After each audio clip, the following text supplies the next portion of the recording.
A Roccapietro da anni si dorme con un occhio aperto e no, Vaia per una volta non è la causa di tale condizione, perché da sempre l'abitato di Sottoguda e più recentemente la strada provinciale che sale a Malgacciapela sono minacciati da possibili discese di valanghe e detriti dal Monte Colaz, nome che solo a pronunciarlo rievoca un destino funesto. Bisogna tornare indietro al 1916, quando in piena guerra, in un inverno ricco di neve, da quel monte si staccò una valanga che causò la morte di 20 militari e 19 civili. Ormai viviamo con le dita incrociate e sempre con un occhio vigile.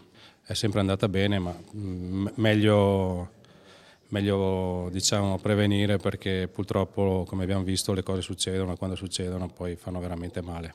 La provincia, attraverso il settore difesa del suolo, ha preso in mano la situazione. Nell'aprile del 2018 il progetto di costruzione di un paravalanghe è stato inserito nel piano triennale delle opere pubbliche, recuperando l'importo di 750.000 euro derivati dai canoni idrici. Lo studio ha approfondito le caratteristiche del versante e del canale di colata lungo circa 2,5 km e valutato la messa in opera del paravalanghe. E credo che il risultato che ha presentato oggi sia un risultato più che meritevole di nota e merita un applauso, perché è stato molto pensato, approfondito, assieme a uno staff anche di geologi importante. Il cantiere è un cantiere impegnativo, è collocato a più di 2000 metri di quota e i tempi utili per realizzare i lavori sono molto brevi.